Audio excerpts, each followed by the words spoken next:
ইল্লাল্লাহ ওয়াহদাহু লা শারীকা লাহু লাহুল মুলকু ওয়া লাহুল হামদু ওয়া হুয়া আলা কুল্লি শাইইন কাদির।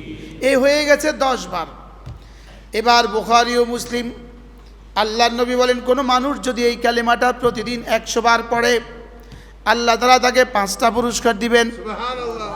1 নম্বরে তাকে 10টা গোলাম আজাদের নেকি দিবেন। সুবহানাল্লাহ। 2 নম্বরে 100টা হাসানা দিবেন। সুবহানাল্লাহ। 3 নম্বরে 100টা সাইয়্যাহ মুছে দিবেন।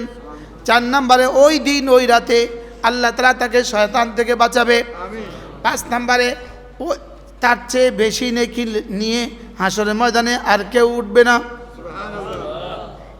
عن أبي هريرة رضي الله تعالى عنه قال قال رسول الله صلى الله عليه وسلم من قال لا إله إلا الله وحده لا شريك له له الملك وله الحمد وهو على كل شيء قدير 100 مرة فله عدل 10 رقاب وكتبت له 100 حسنة ومحيت عنه 100 سيئة وكانت ذلك حرزا من الشيطان في ذلك اليوم أو في تلك الليلة ولم يأت أحد بأفضل منه إلا من أتى بمثله أو أكثر منه رواه البخاري سبحان الله।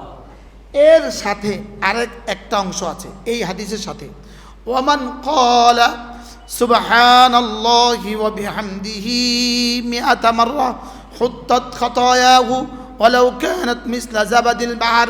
যদি কোনো মুসলমান সুবহানাল্লাহি ওয়া বিহামদিহি 100 বার পড়ে, আল্লাহ তাআলা তার গুনাহগুলোকে মুছে দিবেন, যদিও সমুদ্রের ফেনা বরাবর হয়।